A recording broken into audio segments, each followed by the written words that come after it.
Welcome to Land of the Bible. I'm David Sussman, your personal tour guide here in the land of Israel. And in today's episode, we are going to learn about one of the many minorities here in the land, the Bedouin of Israel.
The Bedouin are traditionally a nomadic people who traversed the land looking for areas that were suitable to have their animals graze upon.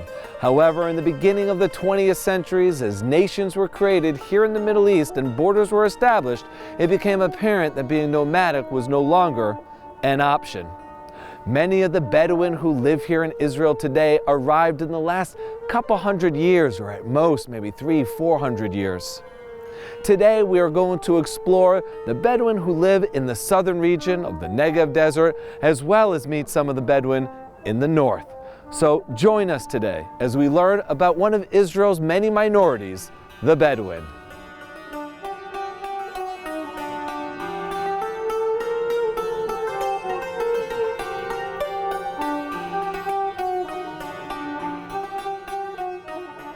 It wasn't that long ago that Bedouin clothing went a long way in describing who you were in society. For instance, the red dress you see over here would signify that a woman was married and therefore unapproachable. A blue dress would signify that she was a widow in mourning. And a less embroidered dress with the colors of green and blue would signify that she was single and therefore available. And this was important. As the Bedouin would congregate around the well, the men would know who was approachable and who was available for marriage. However, in the ancient times, in the Bedouin culture, they would not approach the woman directly, but rather would go to her father and ask her father for the woman's hand in marriage. You see, women back then in the Bedouin culture were extremely subjugated. And it wasn't only until recently that you see this renaissance of Bedouin women empowerment. And much of that is due to the Desert Embroidery Workshop that we're in right now, which is a non-profit organization run completely by Bedouin women. And they teach Bedouin women and girls the value of their true self-worth. But that's not all they do. They also welcome tourists from all backgrounds to learn more about Bedouin culture through the prism or the lens of Bedouin women. You can learn about the embroidery, what it means, and the symbolism that's found within it. Let's now meet another woman who's leading the charge of Bedouin women empowerment, who's opened up her own company and is engaging the society around her and trying to make the world a better place.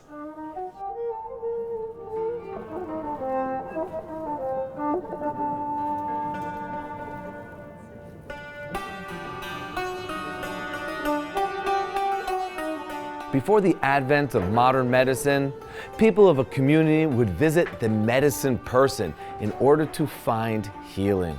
And the Bedouin are no different, taking the plants that grow here in the desert, combining them together and making remedies for all sorts of ailments. We're now joined by Miriam, who's known as the Desert Daughter, who comes from a long lineage of healers. Miriam, thank you so much for joining us. Okay, you're welcome. Most of the Bedouin here in Israel came from either Saudi Arabia or the Sinai Peninsula. Where'd your family come from and when did they arrive here? Actually, my tribe called Tayaha, they originally come from Saudi Arabia.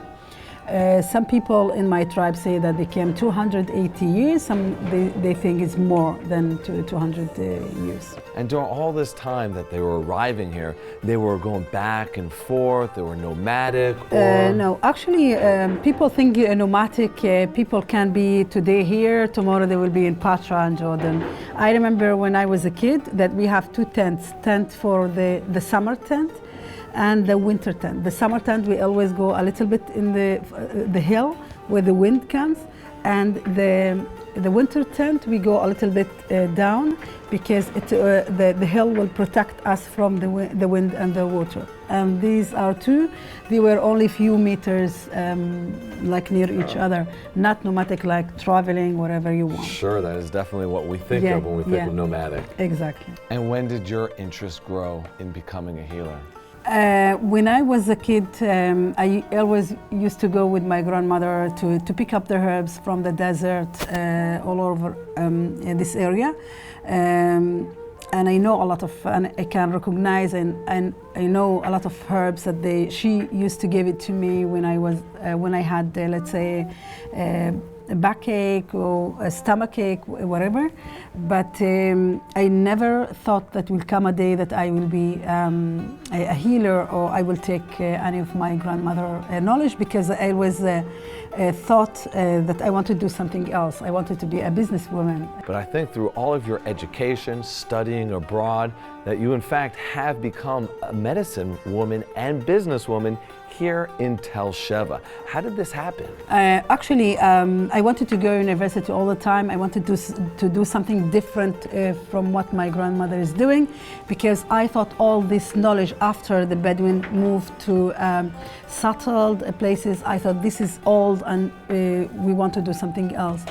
But after I went to school and I finished my studies and I went to England and I did my BA in marketing, I realized when I was in England that people over there going back or trying to go to the authentic, traditional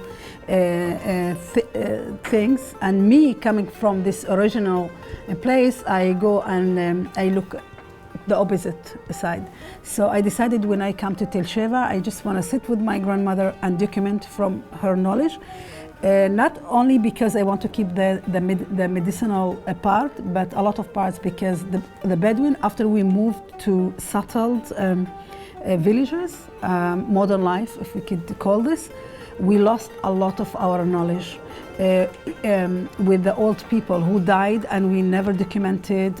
Maybe a little bit we documented, but not at all. So I was afraid that if my grandmother would die, then we will lose all the knowledge that she had, and she had from her father, and her father had from his old father. I understand. Well, we know in America and around the world that holistic medicine is a booming business. Can you tell us a little bit about the plants from this region that you use for the various ailments? Actually, in the desert, there is a lot of herbs that usually people don't know them, and they think that the desert is empty and there is no herbs and there is no life. But we are the people who live in the desert. We see those herbs and we see the life and we see the magic of the desert. And there is a lot of herbs that I could show you. I will invite you to the other place to show you the herbs that I use my soaps and oils from. I would love that. Let's head to the workshop. Yeah, okay, let's go.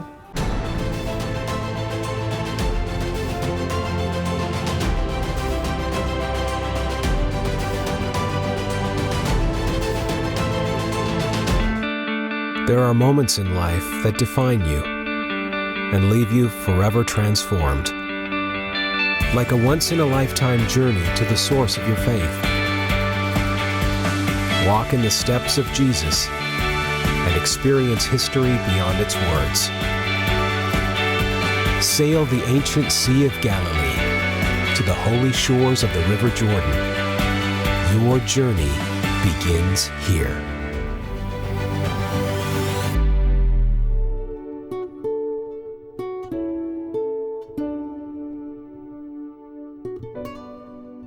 Miriam, you have a beautiful workshop here with a few dozen herbs.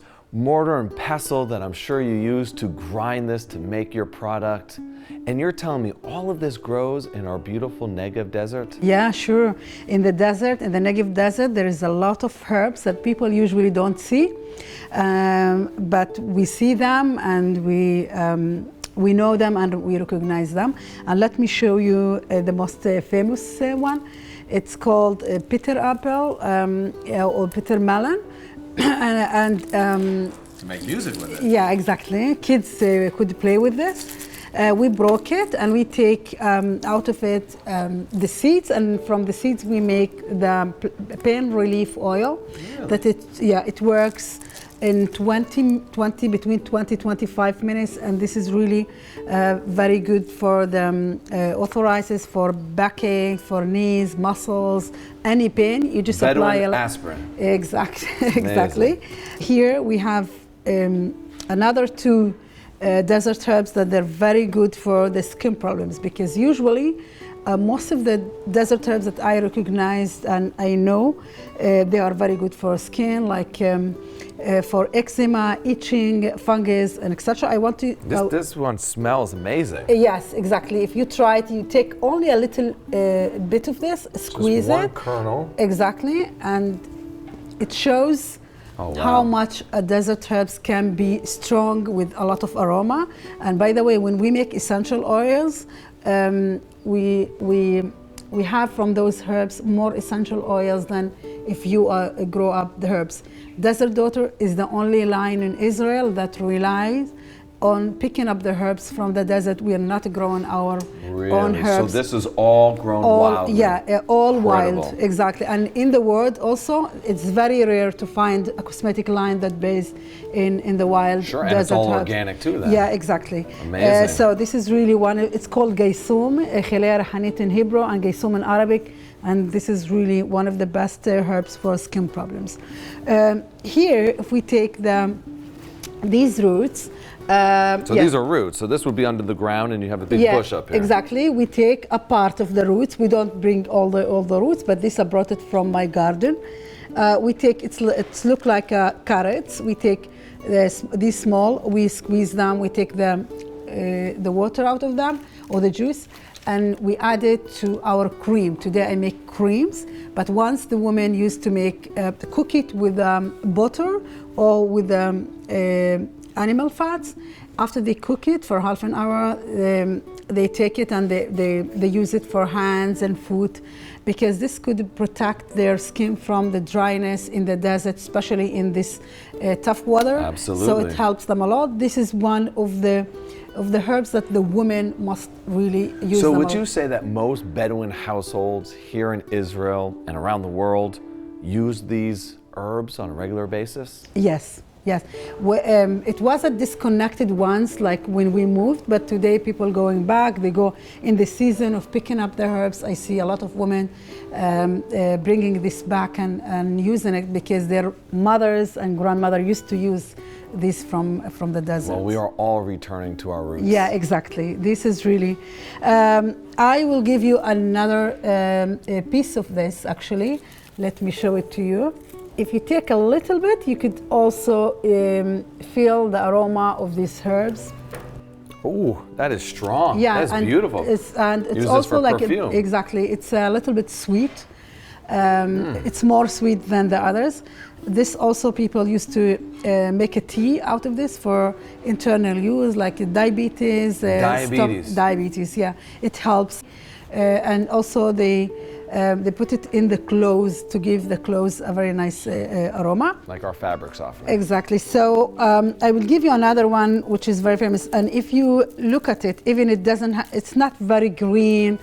Sometimes people could Doesn't pass. look approachable. Exactly. Some people pass and they even don't recognize it. But if you take a little bit out of that, again squeeze it, you will find it it gives a very nice aroma. God, they all smell great. Yeah, this one is very good for stomach ache. Even kids can use this for stomach ache, digestion. Exactly, all this, and this is very famous also.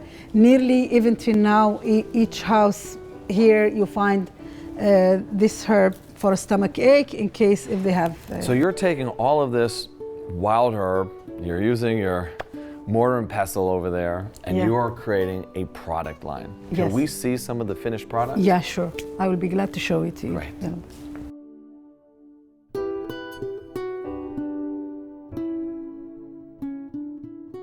We have more than 15 products here, some of them cosmetics and some of them healing products. I will start to show you the soap because I started at the beginner when I made my small business from our own kitchen. I started with the soap. This is camel milk soap. Camel milk soap is the soap that I started with, and camel milk is very healthy for the skin. It has a lot of mineral and vitamins, and camel milk is the only milk which has vitamin C. Usually milk doesn't have a vitamin C, and this is explain how the Bedouin, they never they didn't grow up a lot of vegetables and fruit, but they had the vitamin C from camel milk. And it's very good for the skin. That is impressive. And I see over here you have this pain relief oil. Exactly. This is that comes from that musical fruit. Yes, exactly. It's for the whole pain, for back pain, like for knees, and for all over the world we can use it. You have such a large space here, and it looks like you have enough equipment here to host a large group. You accept tourists? Yes, we accept tourists, some big groups and small groups as well. People who come here, first of all, I tell them my own story, how I took my grandmother knowledge and converted this to a cosmetic line, all the difficulties that I went through as a Bedouin woman till I get where I am at the moment. And I tell them about my dreams, how I want to make an international cosmetic line.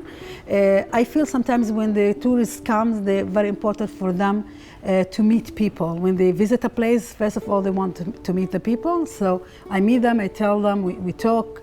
And also we have another ability. Some of them, they could make their own cream. We cut, they cut the herbs, they mix it with oil, and at the end, each one of them can make their own cream home. So we teach them how to use the very simple equipment to make their own creams at home. And of course, if they want a lunch, some of the women around here, they could also come and bring food, and they could have a lunch over here. Well, you have an incredibly inspiring story, and I appreciate you sharing some of it with our viewers today, and hopefully they'll come and pay you a visit sometime in the future. Inshallah. Thank you very much for coming, and I hope other people also will come and visit us. Thank you, Miriam. Thank you. Stay tuned as we learn more about the Bedouin.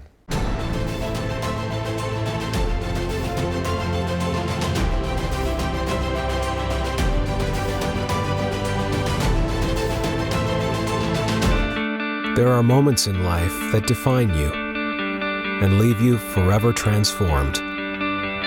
Like a once-in-a-lifetime journey to the source of your faith. Walk in the steps of Jesus and experience history beyond its words. Sail the ancient Sea of Galilee to the holy shores of the River Jordan. Your journey begins here.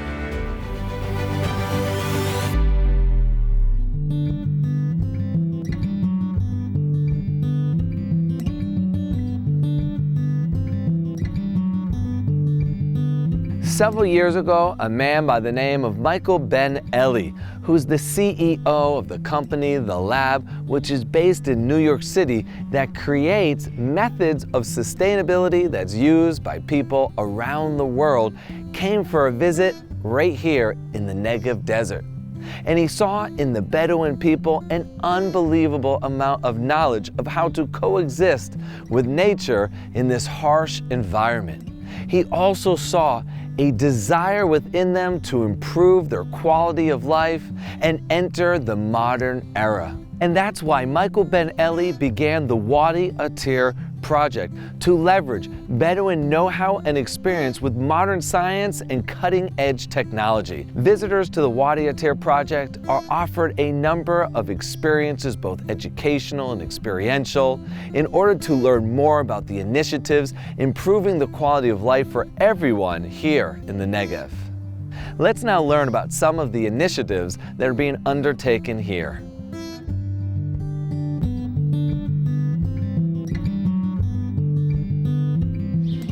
Traditionally, Bedouin are shepherds, and the most common animal they shepherd was the goat. And the reason why is that they do not have to drink water on a daily basis. In fact, they can go several weeks without drinking water, making them the perfect animal to shepherd in the desert. In fact, this is why the goat became the symbol of the Bedouin man. Well, as time grew on and they became more localized and built communities and became stationary, they still wanted to connect to their ancient ways. And they began to raise these goats in their backyards. Well, several problems arose, both health for the animal as well as the farmer, economic problems because now they were reliant on purchasing food for these animals, and they also relied on their children for labor in the barn. So they would take their children out of school, and this would start a vicious cycle of poverty. And that's why Wadi Atir has started an initiative to educate Bedouin farmers on how to properly raise goats and even which kind of goat will produce the most amount of milk, and to do it in a way that meets the standards of the Health Organization of Israel. In fact, Wadi Atir is so confident in their abilities to educate the masses that they guarantee the farmer that if they meet the requirements of the Board of Health, that they will purchase all of the milk from the farmer to sell to the various dairies around Israel to produce the products that we eat here in the land. Let's now learn about another initiative here at Wadi Atir.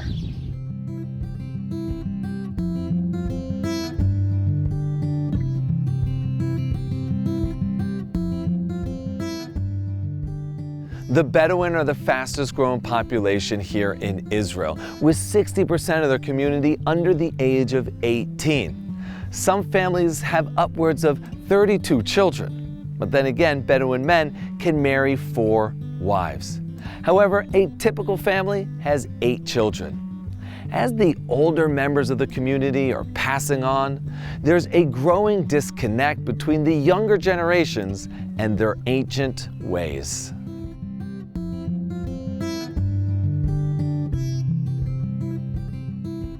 One of the initiatives here at Wadi Atir is to use agriculture to connect Bedouin youth to their ancient traditions.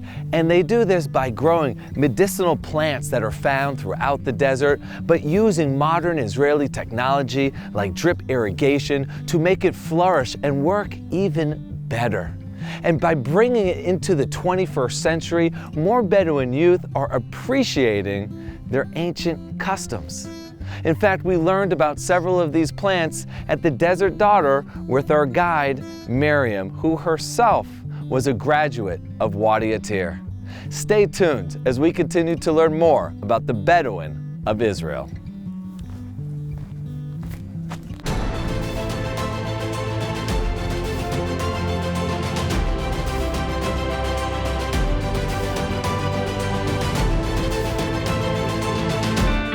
There are moments in life that define you and leave you forever transformed. Like a once-in-a-lifetime journey to the source of your faith. Walk in the steps of Jesus and experience history beyond its words. Sail the ancient Sea of Galilee to the holy shores of the River Jordan. Your journey begins here.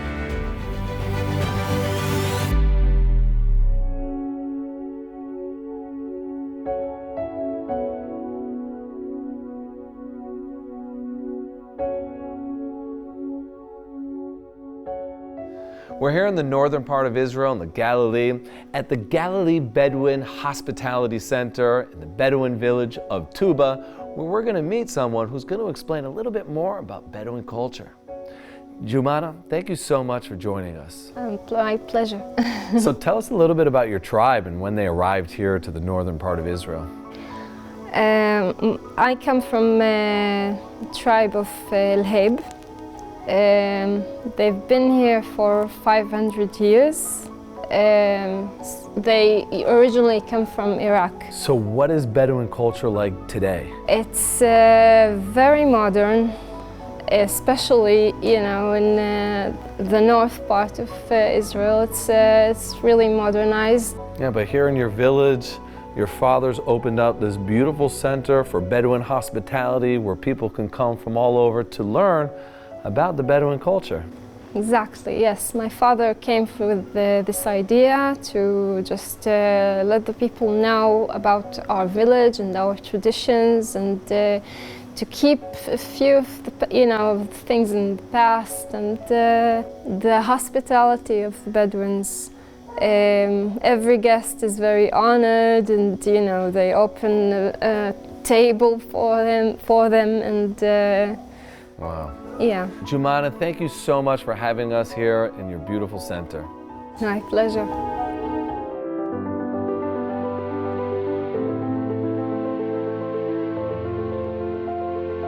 Coming up next time on Land of the Bible, we are going to travel along the Gospel Trail, which was established by the Ministry of Tourism and the Jewish National Fund.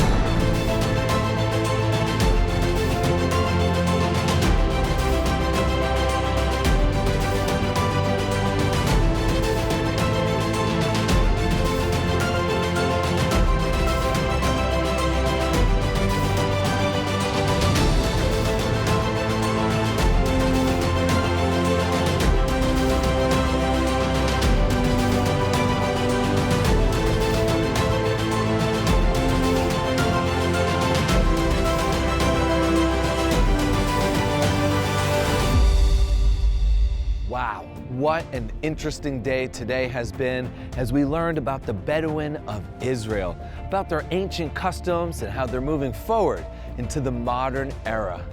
Thank you for watching Land of the Bible. And remember, I'm David Sussman, your personal tour guide here in the land of Israel. Make sure to join us next time as we connect you to the people, places, and land of the Bible.